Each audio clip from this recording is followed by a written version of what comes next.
I'm Vince Walsh. I'm at the ICN, a PI. I'm the leader of the Applied Cognitive Neuroscience Group, which used to be called the Visual Cognition Group, but we've changed that in the past couple of years.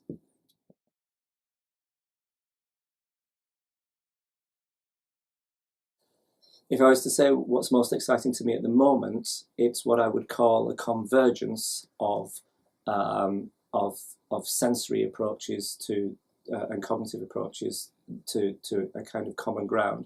There was a paper published just recently on the mapping of words in the human brain, and that looks a lot like the principles for mapping the visual world, the somatosensory world, the auditory world.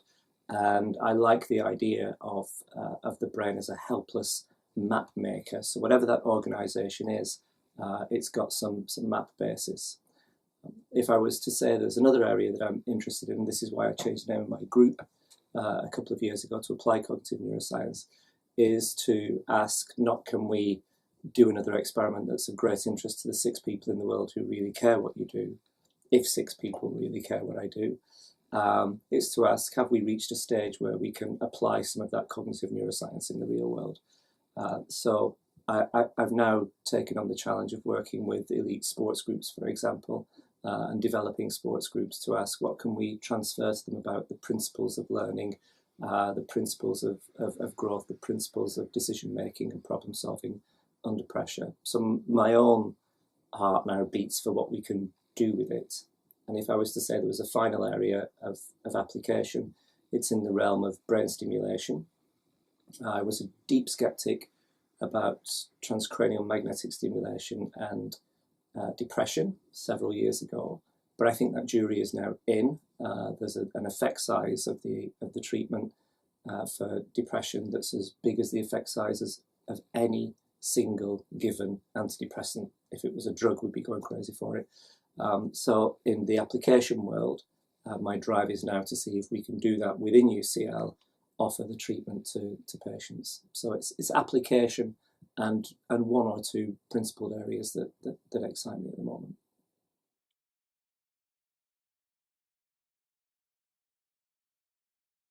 There's this kind of we call it public communication or public engagement, and it still feels as if sometimes we're proselytizing, and I think we've been overtaken by the public, and I don't think that we are any longer in control of how we have an effect because of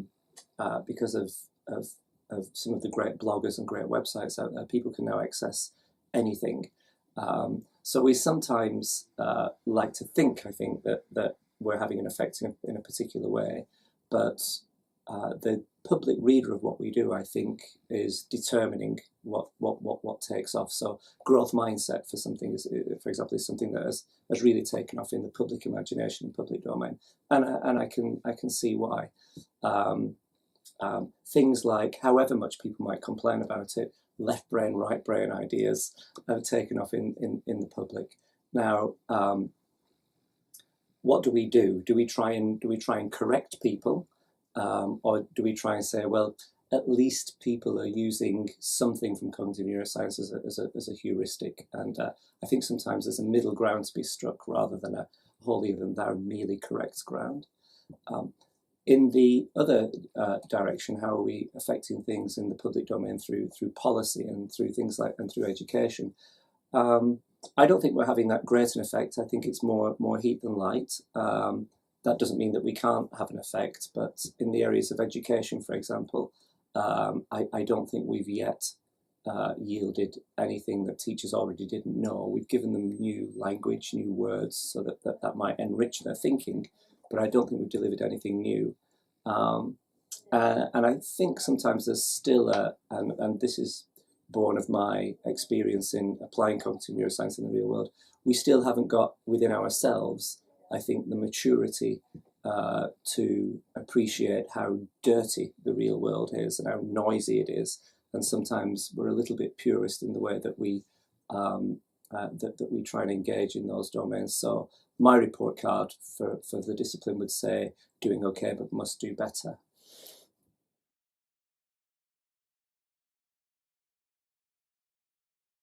would be afraid and be careful. I don't mean that in a negative way at all. I think we, as PIs and mentors, have a responsibility to ask what happens to our people, our PhD students and postdocs, when they leave us.